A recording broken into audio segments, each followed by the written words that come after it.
다들 오늘은 어떻게 하루를 보내셨나요? 일단 잘 들리시나요?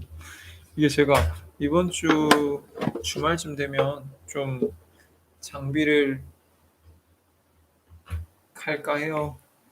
이제 뭔가 방송도 구독자분들도 좀 생기고, 그리고 제가 봐도 조금 소리가 너무 깨끗하지가 않아서 구독자분들도 힘드시겠지만, 소음이 나면 저희의 가장 큰 자산인 편집자분이 불평을 많이 해요. 좀 더 예쁘게 찍어줄 순 없냐고. 그래서 다행히 그 편집자가 도와준다고 해서 주말에 아마 이거 장비도 싹 갈고, 지금 책상도 너무 어수선하잖아요. 이것도 주말에 좀 정리를 하려고 합니다. 다들 오늘은 어떻게 보내셨어요? 저는 오늘은 모처럼 하루님이랑 약속한 대로 미라클 모닝 일찍 일어나서 시작을 했고요. 일어났을 때 뭐 먹었지? 와플이랑 커피랑 이렇게 막 내려서 먹었는데, 확실히 아침부터 단 걸 먹고 시작하니까 기분이 되게 좋았어요.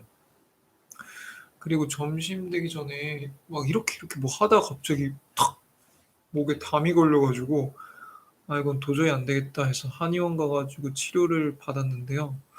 내일 또 오래요. 한 번에 안 낫는 것 같다. 근데 제가 봐도 또 가야 될 것 같습니다. 너무 몸이 많이 찌뿌둥했어요. 네, 와플이었어요. 그 지난주 금요일인가? 그 제가 은사님 만나러 갔었잖아요. 은사님이 저한테 힘내라고 주신 와플인데, 이게 조금 눅눅해지긴 해도 상하지 않길래 며칠씩 두고 먹었습니다. 하루님, 저는 미라클 모닝 오늘부터 시작했고, 하루님도 내일부터 저랑 같이 미라클 모닝 꼭 하세요. 부담 드리는 건 아니고요. 아니요, 부담 드린 겁니다. 그래서 오늘은 아침을 그걸 먹고, 그리고 좀 쉬었다가 이제 거기 갔다 왔거든요. 한의원 갔다 와서 있었는데, 이제 어머니가 미리 와서 음식을 차려 놓으셨더라고요. 충무김밥을. 그래서 충무김밥 먹으면서 엄마 옛날 충무김밥이 더 맛있지 않았어? 이런 얘기를 하면서 그래도 충무김밥 맛있다 이런 얘기를 하고, 또 엄마랑 산책을 했어요. 그래서 뭐냐, 폴바셋인가? 거기 가서 커피를 먹으면서 얘기를 하고, 또 제가 개척해 놓은 산책로가 있어서 엄마랑 같이 산 하이킹 갔다 왔습니다. 그랬더니 오후는 조금 활기찼던 것 같아요. 왜냐면 밥 먹고 충분히 소화를 시키고, 그리고 산림욕도 하고 그랬기 때문에 오후에는 좀 집중을 해서 공부를 했고요. 오늘 왠진 모르겠는데 그냥 삼계탕이 먹고 싶었어요. 그래서 부모님한테 저녁은 삼계탕 먹었으면 좋겠다라고 해서 저희 단골집이었던 삼계탕집 가서 아버지랑 둘이 먹었습니다. 근데 그냥 저는 '왜 삼계탕이 먹고 싶지?'라는 생각이 들었는데, 내일 모레인가가 복날이래요. 그래서 '먹고 싶을 때가 됐구나. 날씨가 좀 더워졌으니까.' 이런 생각을 했습니다. 여러분들도 더운 여름에 더위 안 먹게 조심하세요. 저는 지난 금요일에 너무 걸어 다녔더니 더운데 약간 머리가 띵해지고 어깨가 쑤시고 이런 경험이 있었습니다. 근데 공부할 때 사실은 많은 변수들이 작용하잖아요. 환절기 때 제일 중요한 것 같아요. 환절기 때 약간 식곤증도 잘 오는 것 같고요. 감기도 잘 오는 것 같고, 그리고 아까 말한 더위도 먹지만 현타도 오고 멘붕도 오고, 다 모든 것들에 우리가 굉장히 민감한 수험생이잖아요. 그렇기 때문에 그런 컨디션 관리에 조금 더 초점을 두셔야 되겠다 이런 말씀을 하고 싶습니다. 아, 서진님 안녕하세요. 오늘 하루도 잘 보내셨나요? 오늘 말씀을 많이 안 하셔가지고 서진님 안 계신지 알고 걱정했습니다. 오늘은 제가 시를 준비하지 않았고요. 제가 되게 좋아하는 구독자님께서 음, 고민을 얘기해 주셔가지고 그 주제에 대해서 얘기를 해보려고 합니다. 집중력이라는 주제예요. 집중력이라는 주제인데, 일단은 개인적인 정보는 비공개로 해드리기로 해서 구독자님께서 저한테 이런 DM을 보내셨어요. 문제를 공부를 하다가 자꾸 다른 생각이 나거나 집중 안 될 때는 어떻게 하시나요? 자꾸 다른 생각이 들어서 카톡도 삭제하고 뭐 인스타나 이런 것도 안 하고 그랬는데 며칠 남지 않은 시험에서 자꾸 집중을 못해서 미친놈 같네요. 이렇게 얘기를 했습니다. 근데 저는 일단 다 떠나서 제일 처음 해 주고 싶은 말은 "스스로를 이렇게 비하하는 말은 최대한 삼가셨으면 좋겠다."라는 말씀을 드리고 싶습니다. 제가 5번째 시간이었나요? 그 김춘수의 꽃이라는 시로 얘기를 했는데 남들이 나를 꽃이라고 불러줄 때 내가 꽃이 되잖아요. 그래서 그만큼 이름이 중요하고 애칭이 중요하고 별명이 중요한데 그거보다 더 중요한 게 내가 나를 표현하는 거라고 생각합니다. 근데 내가 나에게 대해서 뭐 의지박약, 뭐 바보, 미친놈, 멍청이 이런 표현을 계속 쓰게 되면 남들도 나를 그런 선입견으로 보게 돼요. 근데 그거보다 더 중요한 건 내가 나를 그런 선입견으로 보게 됩니다. 그래서 막 힘든 일이 있을 때 '아 그래도 나는 해낼 거야. 그래도 나는 이겨낼 거야.' 이러려면 나를 슈퍼맨, 뭐 용기 있는 사람 이렇게 부르는 게 좋지 막 나에 대해서 이렇게 깎아내리는 말을 하면 물론 어느 정도 겸손하고 아니면 어떻게 보면 그만큼 고민이 심하시다는 말씀이 될 수도 있겠지만 그럼에도 자기는 좀 "예쁘게 표현했으면 좋겠다."라고 표현을 그런 말씀을 드리고 싶습니다. 근데 저도 맨날 근거 없는 자신감으로 막 "저는 똑똑한 신바니까요." 막 이렇게 얘기를 하잖아요. 근데 제가 보더라도 제가 쪼끔 실망스러울 때가 많아요. 근데 그럴 때에도 절대로 스스로를 뭐 안 좋은 표현으로 말하진 않았으면 좋겠습니다. 네. 그래서 제가 구독자님한테 어떤 생각이 드냐고 여쭤봤거든요. 그러니까 뭐 시험 끝나고 할 일들, 지금 하지 못한 것들, 그리고 갖지 못한 것들, 그리고 좀 불안함 이런 생각도 많이 들고 여러 욕구들도 많이 들었다고 합니다. 그래서 뭐 공부하다가 뭐 집 가서 빨래하는 것도 생각나고요. 밥 먹는 것도 생각나고 막 이러셨다고 합니다. 그래서 저는 오늘 그 집중력이라는 주제로 얘기를 좀 해 보려고 해요. 옛날에 고승덕 뭐라고 불러드려야 되지? 고승덕 전 의원인가요? 저희 학교 선배긴 한데 선배님이라고 부르기에는 좀 너무 대선배셔서 고승덕 전 의원님께서 "공부는 집중력 곱하기 시간이다."라는 표현을 했죠. 그래서 그때부터 약간 집중력이라는 말이 더욱더 부각됐던 것 같아요. 왜냐면은 그 당시 우리나라에서 공부를 제일 열심히 잘했던 사람 중에 한 분이 그렇게 표현을 하셨기 때문에 집중력이라는 주제에 대해서 사람들이 많이 생각을 했고요. 그렇기 때문에 집중력에 대해서 많은 연구가 이루어지고 집중력을 높이는 훈련, 뭐 집중력을 키우는 약, 집중력을 높이는 뭐 조기 교육 방법 이런 것들이 많이 연구가 되었던 것 같아요. 그래서 저는 근데 감히 말하건대 이런 식의 수험생들의 고민이 들잖아요. '내가 집중력이 왜 이렇게 떨어졌을까? 왜 이렇게 집중력이 박약일까?'라고 생각할 때 가장 먼저 해야 될 것은 지금 내가 집중력이 없는 상태인지 아니면 다른 상태인지를 명확히 구분해야 된다고 생각합니다. 집중력이 떨어진다고 생각할 수 있어요. 내가 공부하다가 자꾸 딴 생각이 들면. 그리고 공부하다가 자꾸 집중을 못하고 산만하고 그러면 집중력이 떨어졌다고 생각을 할 수 있는데요. 저는 집중력은 사람이 갖고 있는 하나의 능력이기 때문에 쉽게 떨어지지 않는다고 생각합니다. 그리고 주변 환경 때문에도 집중력이 크게 변하지는 않아요. 다만 내가 갖고 있는 집중력을 충분히 발휘하지 못하는 환경이 조성될 수는 있는 거죠. 그래서 집중력 문제가 정말 맞다면 내가 암만 생각해도 집중력 문제다.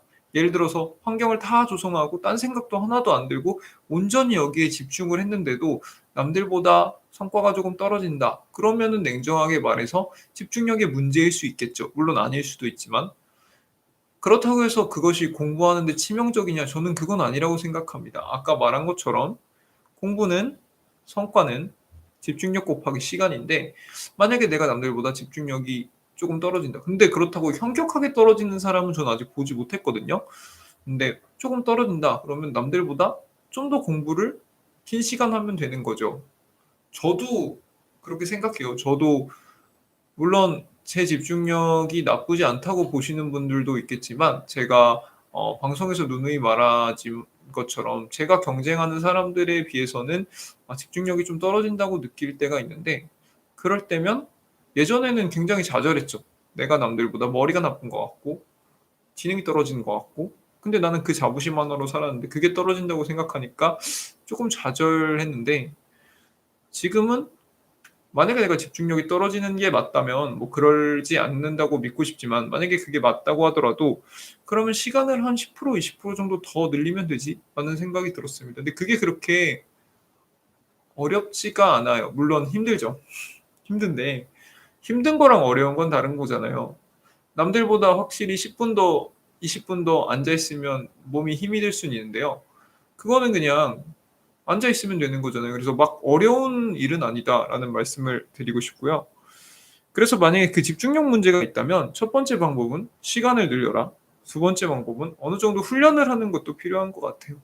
훈련을 하는 거는 어떻게 말씀을 드리고 싶냐면 집중력을 이제 내가 갖고 있는 집중력을 최대한 발휘할 수 있는 훈련이겠죠. 그래서 저 같은 경우는 어렸을 때는 쓰면서 공부하는 습관을 키우려고 노력을 했어요. 왜냐면은 쓸 때만큼은 딴 생각을 좀 덜 하게 되니까. 근데 이게 학부 때까지는 통했는데 로스쿨에 오면서 읽어야 될 양이 너무 많으니까 쓰면서는 도저히 못 따라가겠더라고요. 그래서 타이핑도 하기도 하고 여러 가지 방법을 생각했는데요.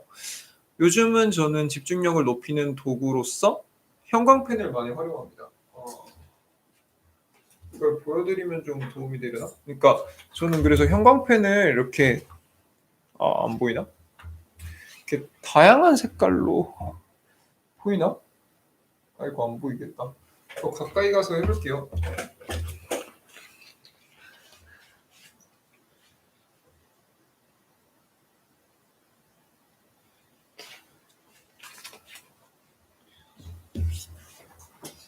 이렇게 약간 다양한 색깔을 활용해서 형광펜을 칠하거든요. 근데 이게 약간 미관적으로 알록달록하라고 하는 게 아니라 실제로 머릿속에 어느 정도 맵을 그리는 겁니다. 노란색으로 칠해야 될 건 어떤 것, 초록색으로 칠해야 될 건 어떤 것, 파란색으로 칠해야 될 건 어떤 것, 이것을 마음속으로 정하고 숙달을 시켜놓은 상태에서 책을 읽을 때 그런 항목들이 나올 때마다 그 색깔로 칠하는 거죠. 그러면 사실은 딴 생각하기가 굉장히 힘듭니다. 왜냐하면 여기서 내가 실수를 하잖아요. 그러면은 되돌릴 수가 없게 돼요. 그래서 파란색으로 칠해야 되는데 노란색으로 칠했다 이러면은 파란색을 그 위에 칠하면은 좀 색깔이 이상해지잖아요. 그렇기 때문에 굉장히 집중을 하게 되고요. 그리고 계속 펜을 꼈다 뺐다 꼈다 뺐다. 그래서 제가 제 방송을 같이 봐주시는 구독자분들께 좀 미안한 게 그냥 계속 펜 뚜껑을 열었다 닫았다 열었다 닫았다 하고 심지어는 막 펜 뚜껑을 입에 물고 있기도 하고 그래서 플루토님한테 혼났잖아요. 근데 제가 그렇게 하는 이유는 그냥 맹목적으로 읽으면 당연히 집중력이 떨어집니다. 사람이기 때문에. 그렇기 때문에 그런 방법들을 쓰면서 계속 뭔가 집중력에 다시금 집중할 수 있는 포인트를 주는 거죠. 그러니까 펜 뚜껑을 처음 열어서 쳐야지 하면은 2, 3초 정도 집중을 하잖아요. 막 채웠어요. 그런 다음에 또 다른 생각을 하게 될 쯤에 또 다른 색 펜감펜을 칠하게 되면 또 집중을 하고 또 집중을 하게 되는 거죠. 그래서 그런 도구들을 활용하는 것도 집중력 그 자체가 문제인 상황이라면 많이 도움이 될 수 있다라고 생각합니다. 파란색 볼펜 공부법이요? 그거는 제가 중학교 때부터 그러니까 있었던 얘기인데요. 아이고, 고고고. 제가 검은색 펜을 많이 쓰는 이유는 사례형을 쓰기 위함이고요.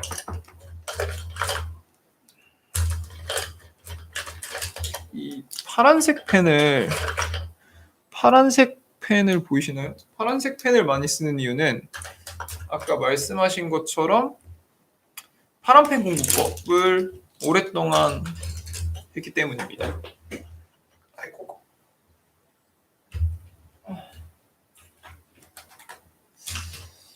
제가 파란펜 공부법이 정확히 기억은 안 나는데요.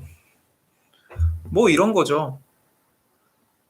파란색 펜으로 쓰는 건 내 머릿속과 같다라고 표현을 해서 공부를 하다가 중요한 게 있으면 무조건 파란색으로 글씨를 쓰고 그걸 쓰는 거는 반드시 내 머릿속에 넣는다라는 개념으로 공부를 하는 거죠. 그래서 만약에 내가 시험장에서 내 파란색으로 쓴 것들을 다 볼 수 있다면 그걸 다 참고해서 문제를 풀 수 있다면 100점이 나올 수 있도록 파란색 필기를 한다라고 생각을 했을 때 그러면 아무래도 중요한 게 파란색 펜으로 쓰이니까 기억에 잘 남겠죠. 시각적으로.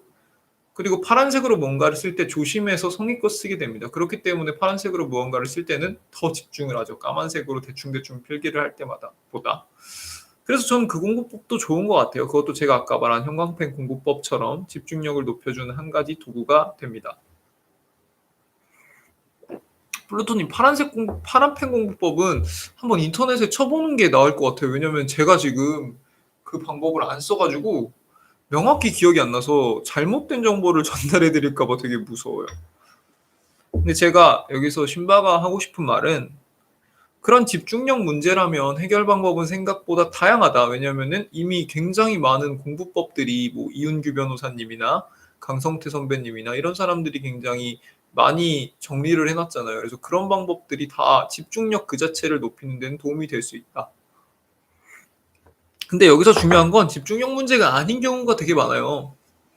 아까 그 교독자분님께서 공부하다 딴 생각이 난다는 말씀을 하셨는데 그건 집중력이 떨어져서 생기는 문제가 아닙니다. 되게 아이러니하죠? 저의 정의는 그래요. 그건 집중력이 떨어져서 생기는 문제가 아니에요.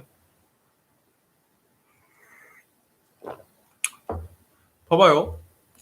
제가 공부를 하다가 어느 날 뭐 친구와 불화에 대해서 머릿속에 떠올랐다고 생각을 해봅시다.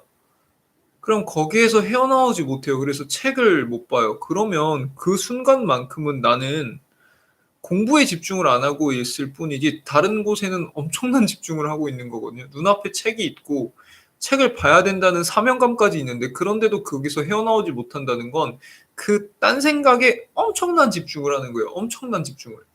그렇기 때문에 그건 집중력의 문제가 아니라 딴 생각이 드는 문제. 저는 정말 다른 문제라고 생각해요. 집중력이라는 문제랑. 그러니까 예를 들어서 달리기를 제가 잘하는 사람인데 뭐 달리기를 할 때 쓰이는 능력이 민첩성이라고 칩시다. 근데 민첩성으로 막 달리기를 하는데 중간중간에 자꾸 다른 길로 제가 새요.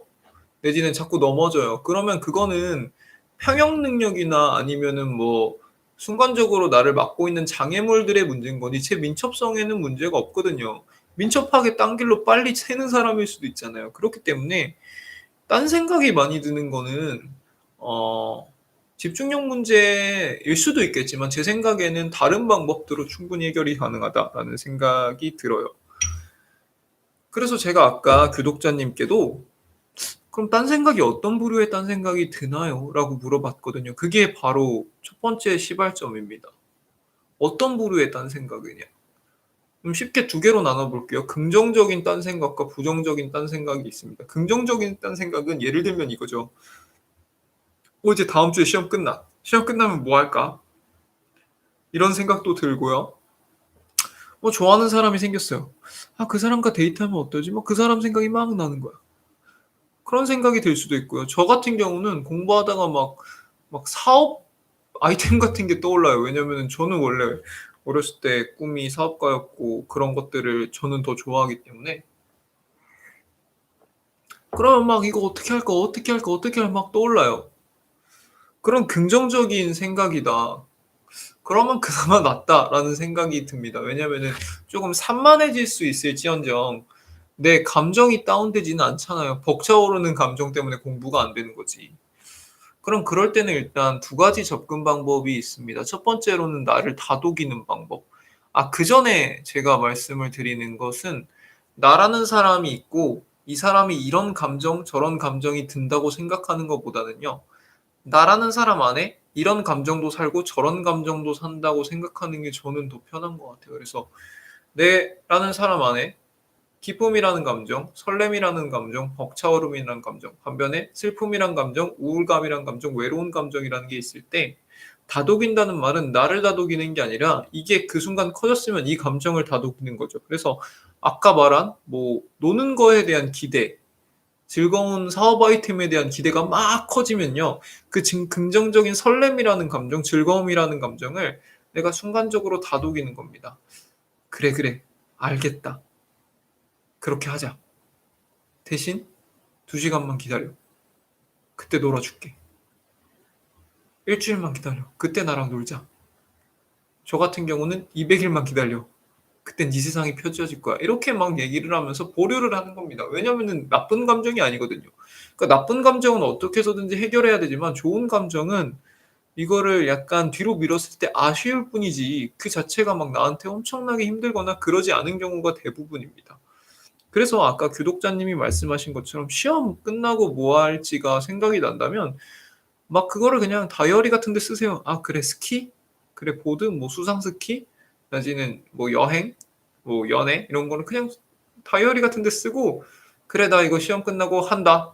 라고 생각을 하고 중간에 내가 이걸 시험 끝나고 할 수 있을까라는 일체의 의문을 품지 않은 겁니다. 나 시험 끝나면 무조건 해요. 내가 지금 좋아하는 사람이 생겼으면 시험 끝나면 무조건 그 사람이랑 사귈 수 있다고 생각을 하고 그냥 머릿속에서 한쪽에 치워놓는 겁니다. 다이어리 같은 데 적어놓고. 그러면 저는 긍정적인 딴 생각은 그래도 한동안은 나를 괴롭히지 않더라라는 경험을 말씀드리고 싶고요. 근데 문제는 부정적인 딴 생각이에요.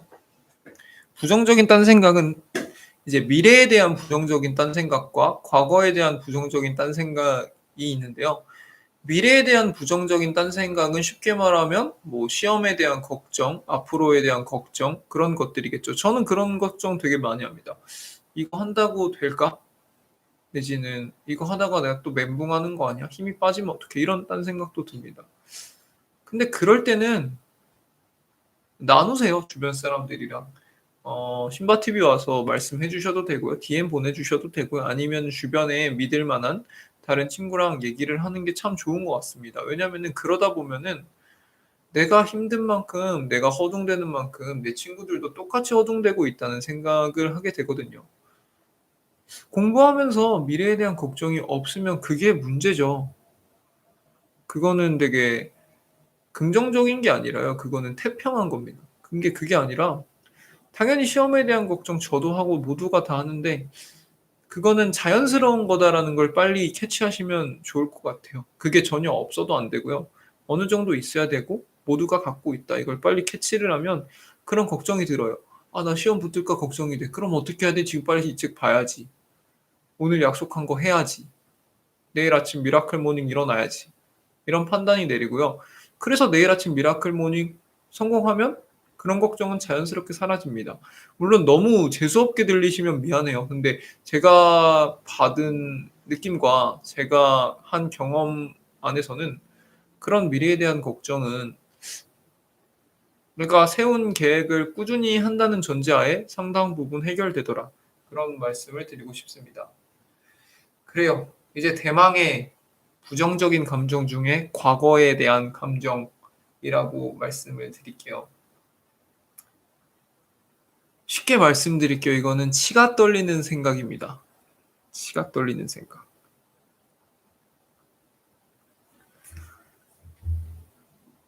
저의 집중력을 가장 많이 갉아먹은 게 바로 이 치가 떨리는 생각들입니다. 일종의 피해의식일 수도 있고요. 과거에 대한 트라우마일 수도 있고요.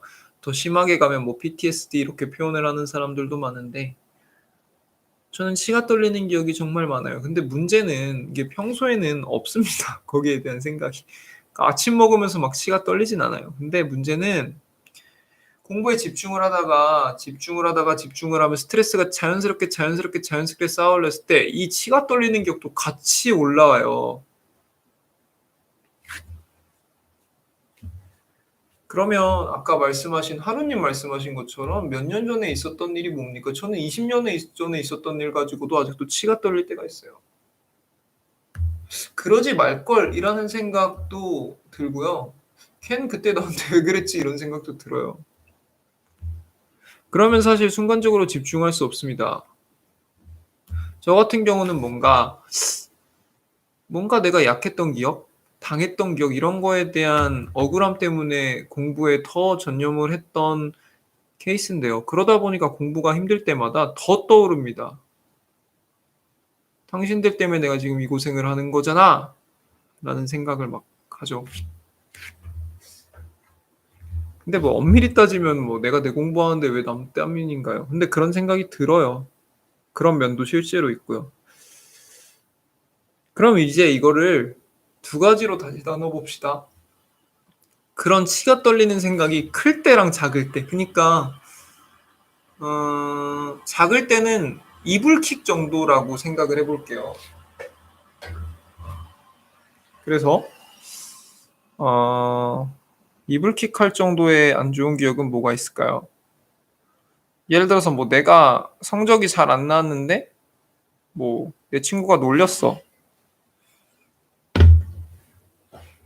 내지는 뭐 어제 잠을 자고 싶은데 뭐 동생이 떠들어서 잠을 못 잤어. 그래서 내가 지금 좀 피곤해. 근데 거기서 끝나는 게 아니라 '걔는 왜 수험생을 방해하지?' 막 이런 생각까지 든다고 칩시다. 그러면 인제 비교적 작은 생각이거든요. 그러지 말라 그러면 안 할 거 아니에요. 근데 그럴 때는 이제 아까 말한 것처럼 이 부정적이가 끌어올린 이 감정도 다독여라. 다독일 수 있잖아요. "아이고 또 시작이니? 뭐가 힘들었니? 아 그래, 그래, 그래. 많이 힘들었겠다. 이 시험만 끝나면 그런 것들 스트레스 안 받을 거야. 시험 끝나고 얘기해 보자. 시험 끝나면 나한테 사과할 거야." 이 정도로 다독일 수 있는 것 같아요. 저 같은 경우는 정말, 정말, 정말 힘들 때는 그냥 초콜릿을 먹었습니다. 근데 그렇게 크지 않은 부정적인 감정은 초콜릿을 먹는 걸로도 되게 많이 회복돼요. 저는 그래요.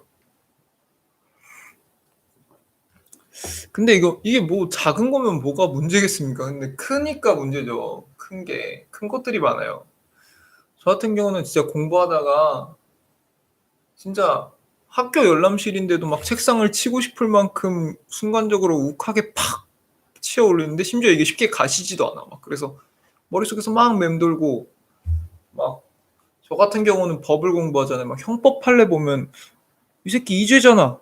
얘 나한테 이죄를 저질렀잖아.' 막 이런 생각이 들면서 '감옥 가야 될 놈들이네.' 막 이런 생각이 막 듭니다. 그럼 이제 더 이상 공부를 할 수가 없겠죠. 그걸 읽 한 줄 한 줄 한 줄 읽을 때마다 분노가 치밀고 막 치가 떨리는데요. 그럼 이제 두 가지 방법이 있겠죠. 빨리 해결을 하거나 아니면 좀 피하거나.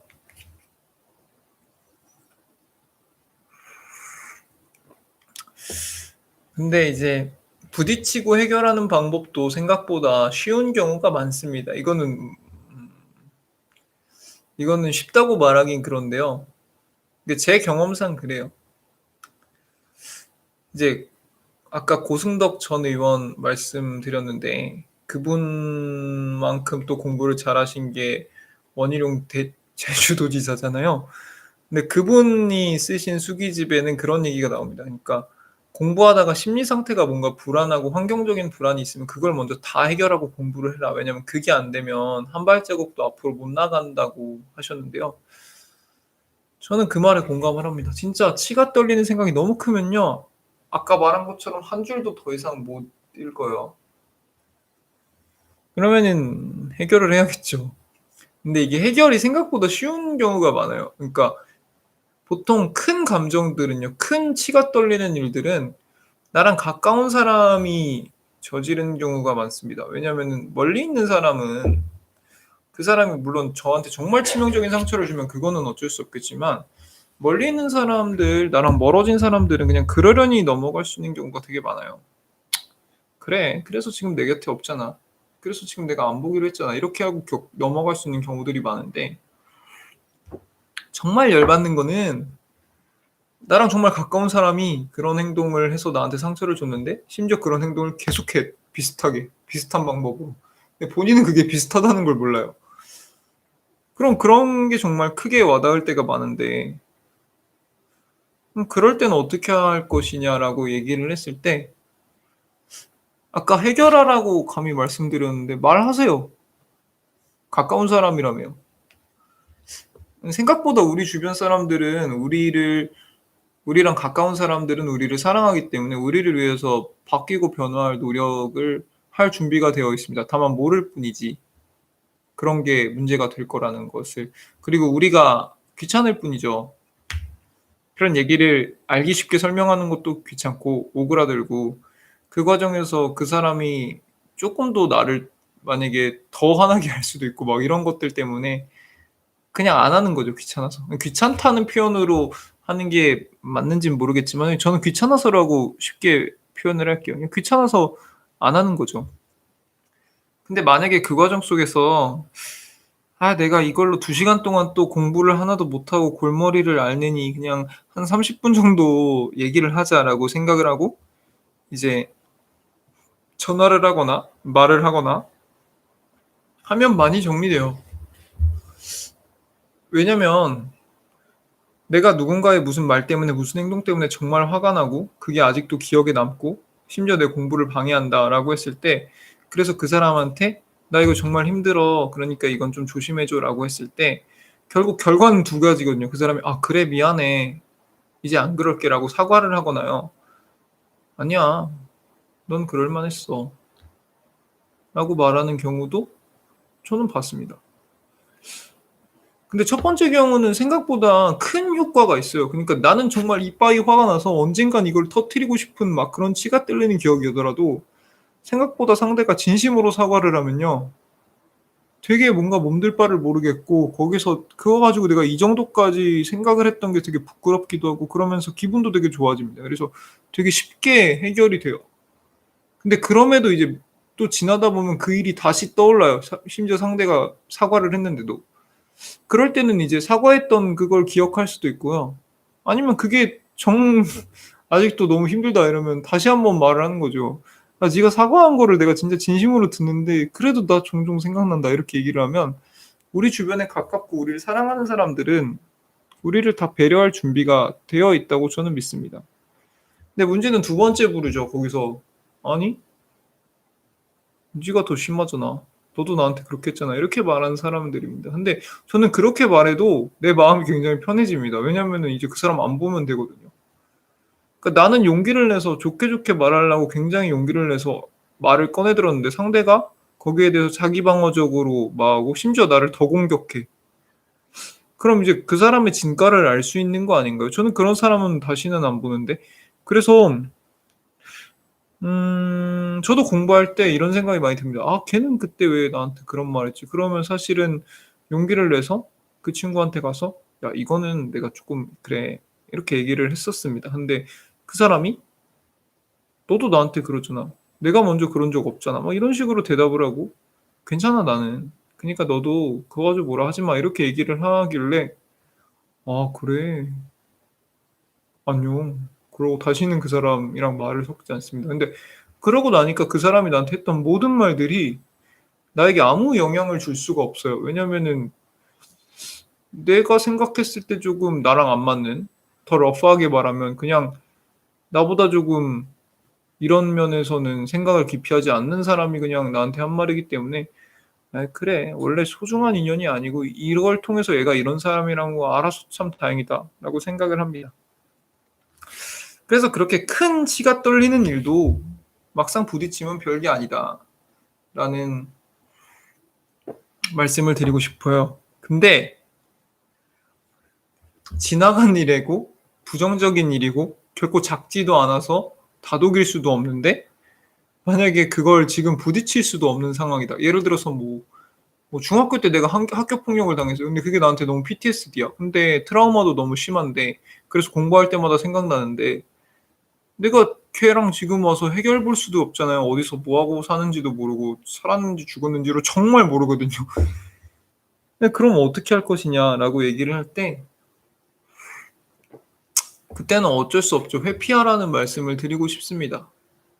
도망치세요, 그 상황 속에서. 예를 들어서 내가 도서관에서 막 공부를 하고 있는데 뭐 중학교 때 나한테 너무 힘들게 했던 누군가가 생각나서 계속 치가 떨리고 공부가 안 되고 '아 걔 어딨어?' 막 이런 생각이 든다라고 생각하면 그냥 과감하게 펜을 놓고요.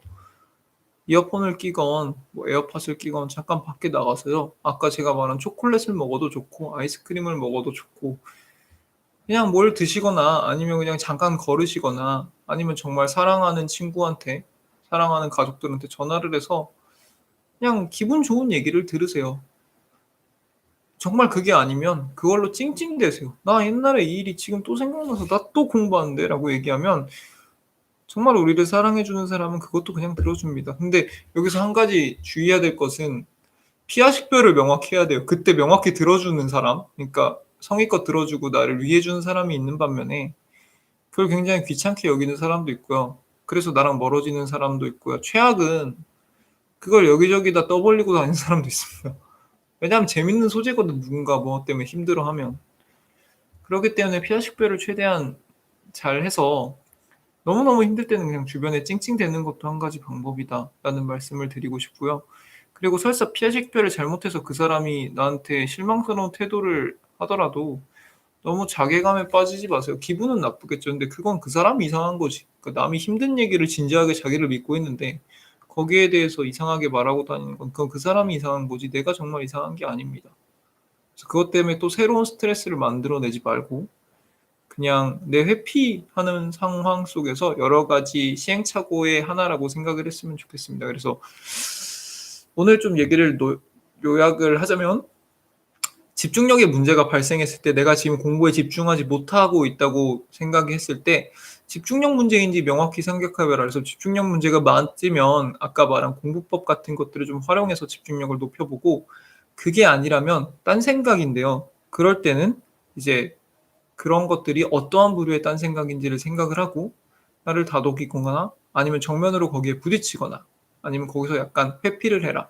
그래서 딴짓을 하는 거를 절대 두려워하지 마세요. 딴 생각이 나면 딴짓을 해야 됩니다.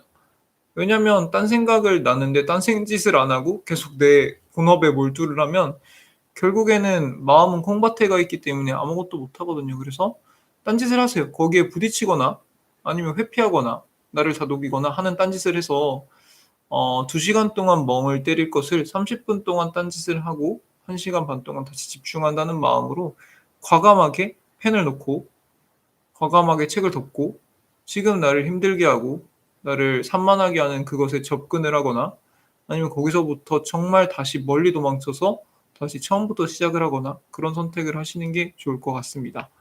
네, 제가 오늘 드릴 수 있는 말씀은 이거 정도인 것 같고요. 아무래도 이제 컨텐츠가 이제 시 같은 게 아니다 보니까 다소 딱딱할 수도 있고 그리고 너무 뇌피셜이어서 이게 구독자 여러분들께 조금 불편하게 들리거나 아니면은 '저건 좀 아닌 것 같은데.'라는 생각이 들 수도 있는데요.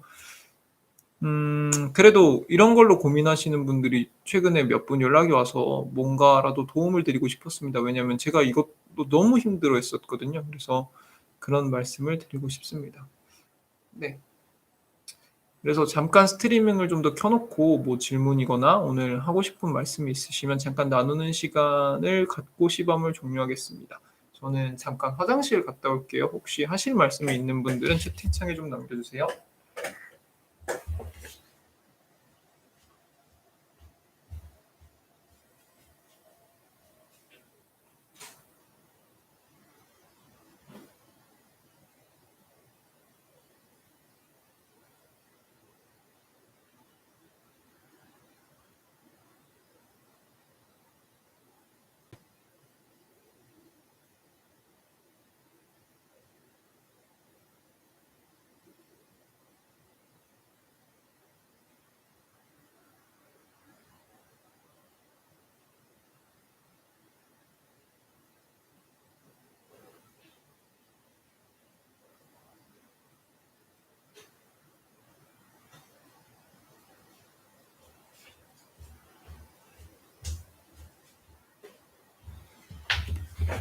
하루님, 시험 끝나면 마무리요?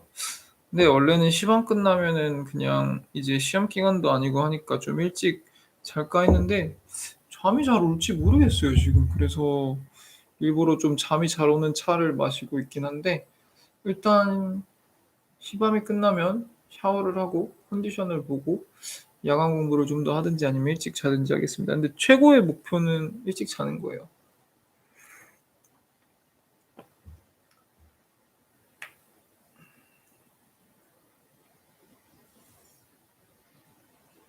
그렇죠. 저도 그 생각을 많이 합니다.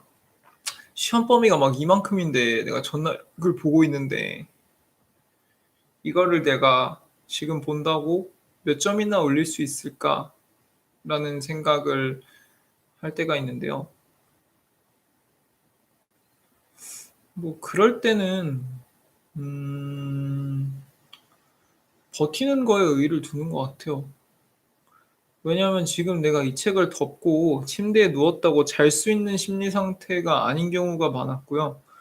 근데 아니면 그걸 못 참을 만큼 너무 졸리면은 또 자는 거죠. 왜냐면은 한 줄 더 보는 것도 중요하지만 다음날 눈을 뜰 수 있는 것도 굉장히 중요하잖아요.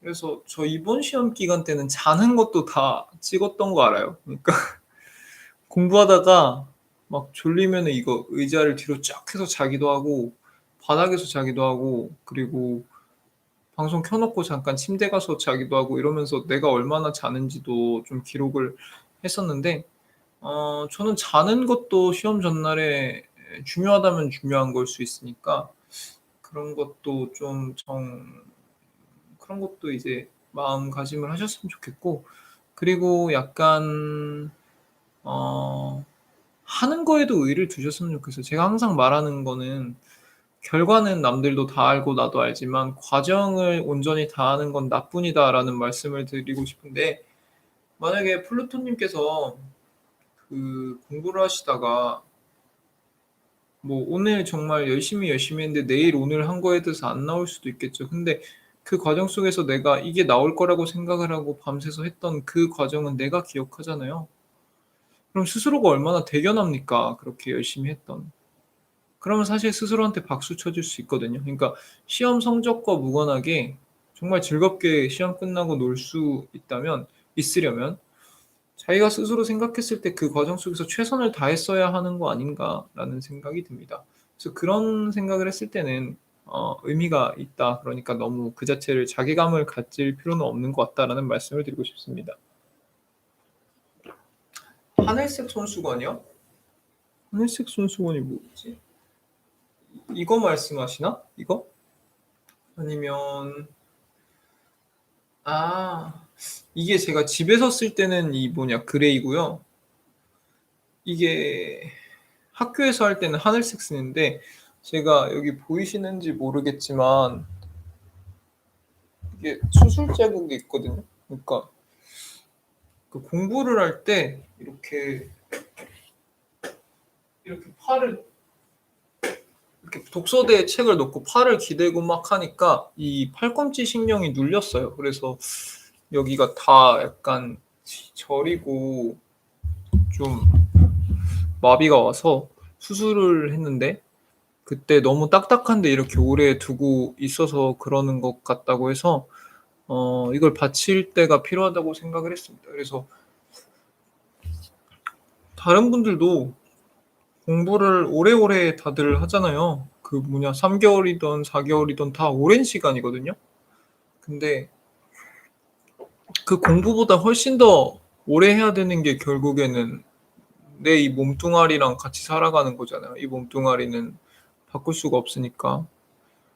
그래서 공부를 오래 할 계획인 사람이든 아니면은 빨리 후딱 치우고 다른 쪽 일을 하실 분들이든 그 공부 과정에서 이런 그 내 건강을 지키는 기어라고 할까? 이 툴 같은 거 아이템 같은 거를 구비하는 거에는 뭐 결코 아끼지 않으셨으면 좋겠다라는 말씀을 드리고 싶습니다. 저는 굉장히 다양한 아이템을 썼거든요.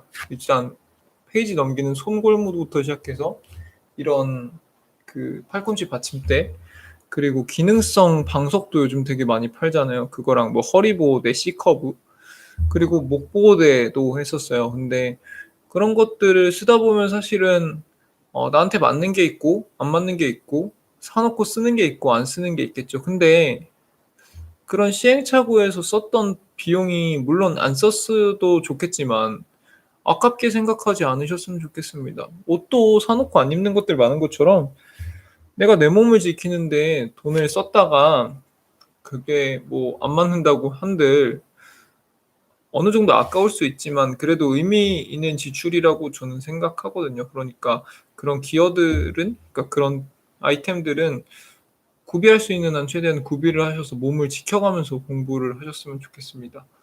진님 오늘 고생하셨습니다. 닥터진님. 아까도 저 용기를 주셔서 정말 감사합니다.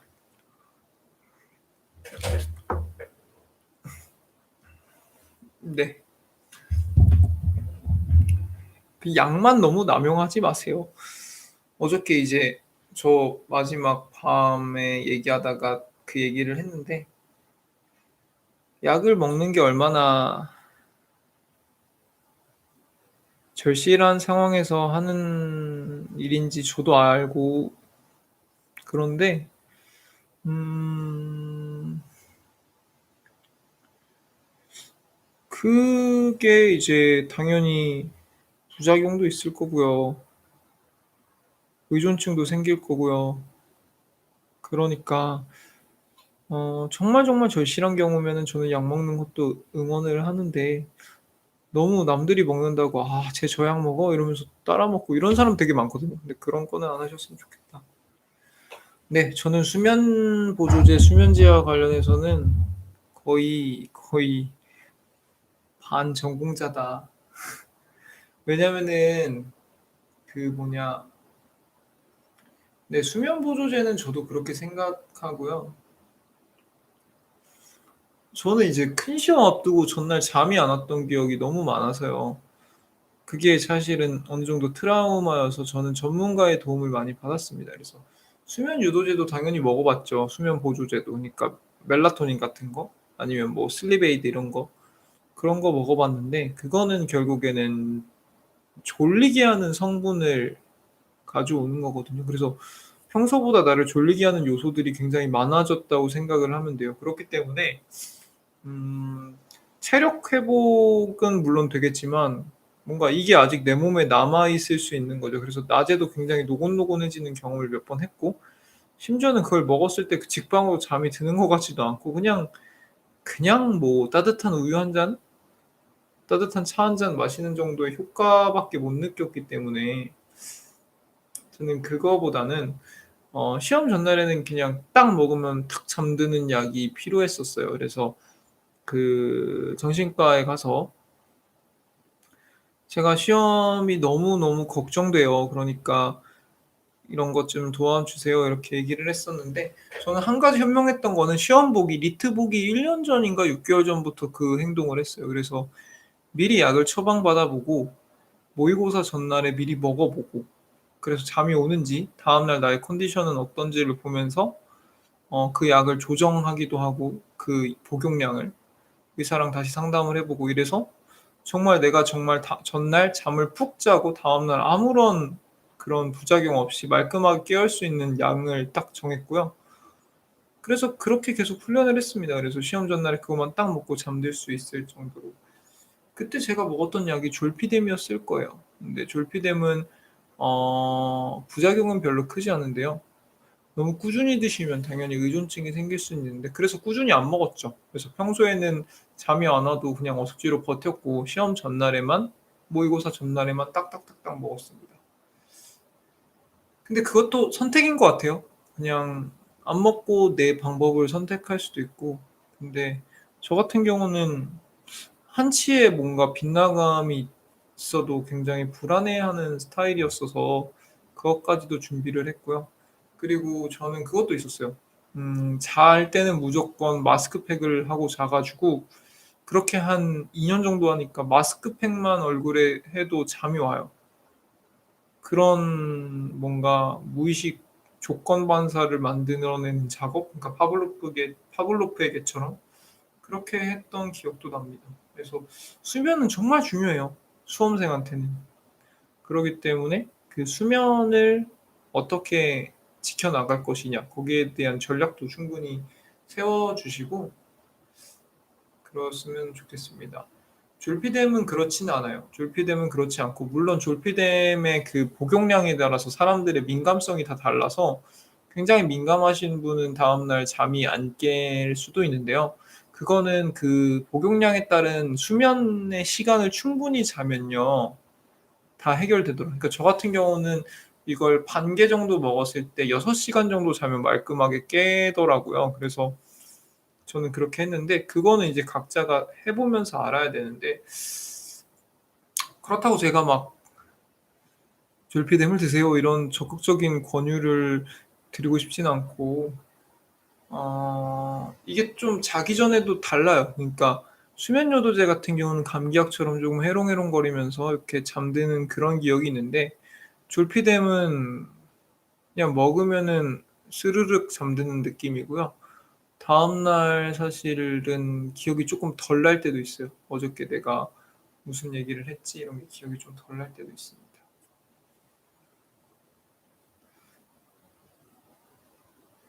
네. 반드시 전문가와의 상담을 하시고요. 그 과정 속에서도 계속 상담을 해야 됩니다. "먹어 봤는데 이랬습니다. 먹어 봤는데 다음날 우울감이 있었습니다. 뭐가 있었습니다." 이런 거 다 얘기를 해서 그래 가지고 하셔야지 절대 "신바가 먹었으니까." 이러면서 하시면 제가 어떻게 해 드릴 수 있는 부분이 아니잖아요. 그래서 그거는 전문가랑 정말 상담을 하셨으면 좋겠습니다. 이게 막 그렇게들 얘기하잖아요. "자는 거는 심리적인 문제야. 네가 마음을 편하게 먹으면 잘 수 있어." 막 이러는데요. 알아요, 심리적인 문제인데. 근데 심리적인 문제를 내가 쉽게 해결할 수 있으면 심리적인 문제가 아니겠죠. 그럼 못 자지 않았겠죠, 나도 자고 싶은데. 쉽게 해결이 안 되니까 그런 도움을 받는 거죠. 아이고, 다들 뭐 하고 계시나요?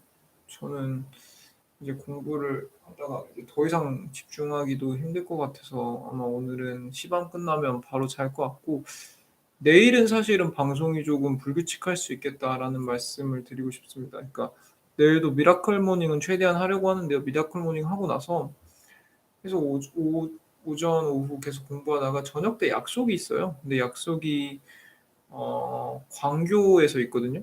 광교가 어디야? 그러니까 뭐 여기는 서울 강동구인데 광교까지 가려면 결국 운전을 해서 가야 되고 그 저녁을 먹고 나면 오랜만에 서울대 입구역 집에 갈까 해요. 그러면 사실은 거기는 동생이랑 같이 살기 때문에 밤에 시밤을 하기는 좀 힘들 수도 있겠다라는 생각이 듭니다. 근데 시밤할 수 있는 방법을 제가 찾아볼게요. 정 안 되면 뭐 핸드폰으로 차에서 해야죠. 아, 수원이에요? 광고 갤러리아에서 보기로 했는데 거기 맛있는 게 많다고. 아, 카페 예쁜 거 많아요. 아, 근데 저도 가본 적은 있는 것 같거든요. 근데 사실은 여기서 출발한 적이 없어서 '너무 멀지 않을까.'라는 생각은 합니다. 네, 그래서 내일은 아마 그런 약속이 있고요. 이번 주도 뭔가 일정이 많아. 신기하게. 이게 수요일은 학교 친구들이랑 밥을 먹기로 했고 금요일에 아마 그게 있어요. 운전 교통사고 경력이요? 왜 없겠어요. 지금이야 막 머리도 크고 운전 경력도 꽤 있으니까 사고를 안 내는데 20살, 21살 때는 엄청 긁고 받고 난리도 아니었습니다. 자랑은 아닌데요. 그냥 그랬습니다. 그래서 저는 운전을 하는 게 굉장히 인격적으로 성숙해야 한다는 생각을 많이 했어요. 되게 속이 많이 아팠거든요, 운전할 때. 아, 진짜요? 그러니까 하루님이 정상적인 거죠.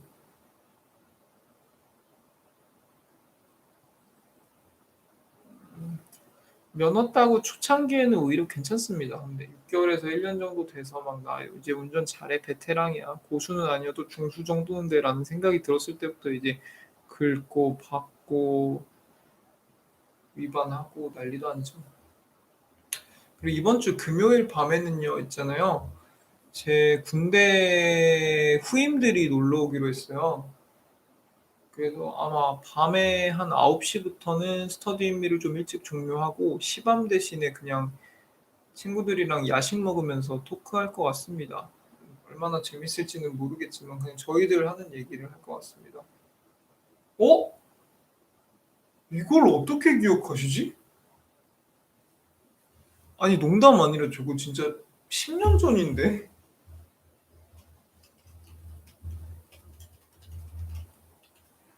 진짜요? 진짜 그걸 보고 하시는 거예요? 아니면 그냥 저를 아시는 분이 장난치는 거 아니에요? 영어 공부법 하하하. 반갑습니다. 디 뭐라고 읽어 드려야 되지? 아. EBS요. ABS 말고. ABS는 운동 프로그램이고 EBS. 진짜요? 너무 신기하시다. 그때 고등학생이셨어요, 혹시? 중학생이셨나? 진짜 신기하시다. 왜냐면 제가 저 영상을 좀 찾아보려고 했는데도 이제 없더라고요. 그러니까 공부의 왕도를 출연 문의가 와서 대학교 1 학년 땐가 찍었었는데 그 뭐냐 근데 그때랑 저랑 지금이랑 외모도 많이 다르고 이럴 텐데 딱 알아보셨네. 되게 신기하다. 진짜 반갑습니다. 너무 감사합니다. 그리고 기억해 주셔서.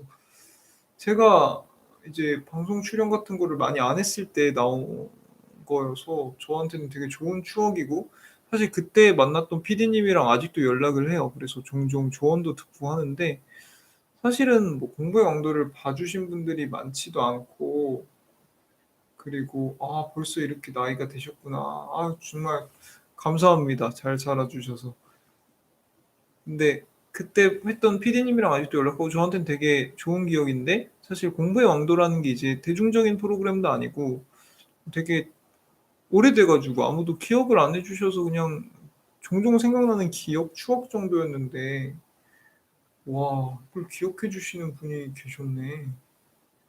감사합니다. 근데 어떻게 알아보셨어요? 그때랑 저랑 지금 되게 많이 다를 텐데. 너무 감동이다.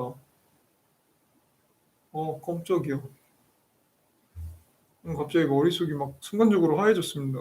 이거 뭐지?' 막 이랬습니다. 어 사실 그 당시에 쪼금 막 편지도 받고 막 그랬어요. 왜냐면은 그 학부모님들께서 사실은 공부 같은 걸로 고민을 많이 하시잖아요, 자녀들의 공부에 대해서. 그래서 종종 편지 같은 게 왔어요. 요즘처럼 뭐 인스타 이런 게 발달해 있는 게 아니었어서. 근데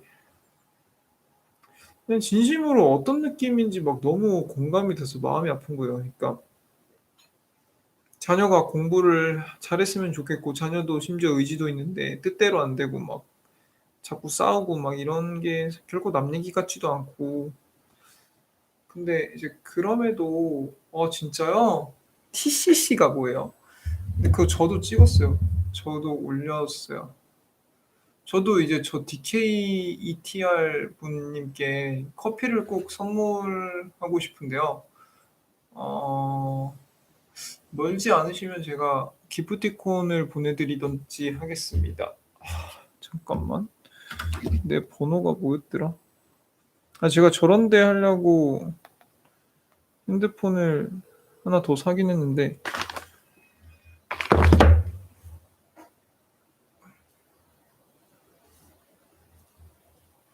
지금 보내드린 게 제가 이 방송할 때 쓰는 핸드폰 번호거든요. 그래서 절로 카톡 주시면 제가 소정의 감사 인사라도 꼭 드리고 싶습니다. TCC는 뭐예요? TCC가 뭐지? 이투스 홈페이지에 있는 거? 그 윤흥관 선생님이 제 대학교 후배거든요. 그래서 그 뭐냐 얼마 전에 그 기적의 기저귀 공부법 그거를 같이 찍은 분이 윤흥관 선생님인데 하긴 그분은 되게 중고등학생들한테 인기가 좋으시니까 그렇구나.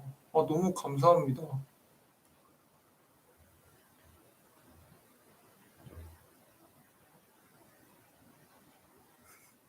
네 그럼요. 사실은 뭐 커피가 문제겠습니까? 맛있는 거 사 드리고 싶은데 바쁘고 막 코로나도 심하고 이러니까. 그러지 못해서 아쉬울 뿐인 거죠. 근데 진짜 그 영상을 보셨다는 분은 처음 봤습니다. 저는 제 가족들이랑 저희 고등학교 후배들만 봤는 줄 알았어요. 신기하다.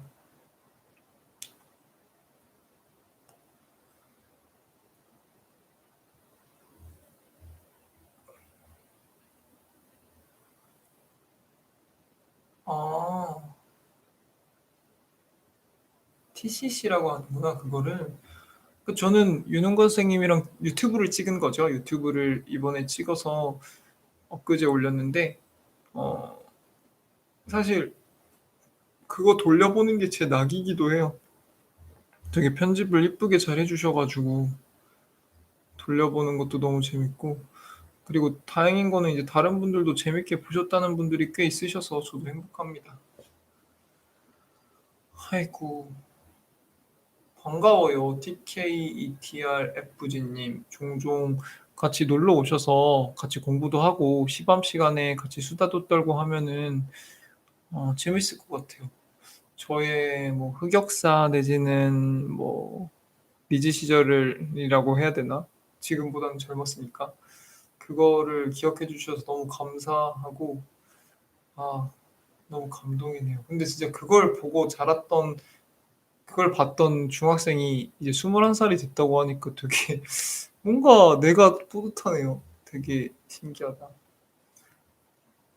그러니까 막 제 친구들도 학원 강사 이제 오래 한 애들은 막 중학생 때 가르쳤던 애들이 뭐 이제 대학생 됐다 막 이런 것들이 되게 참 신기하다고 많이 하는데, 그런 느낌이 이건가 싶습니다. 아이고, 너무 감사하네.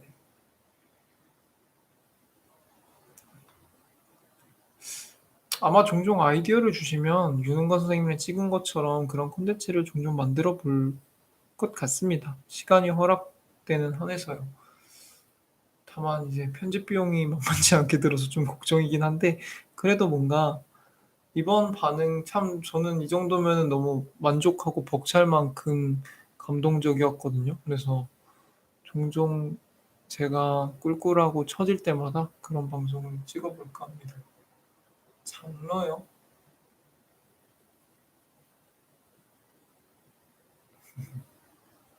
자러 가십니까? 사장님 안녕히 주무세요. 놀러 와 주셔서 감사합니다.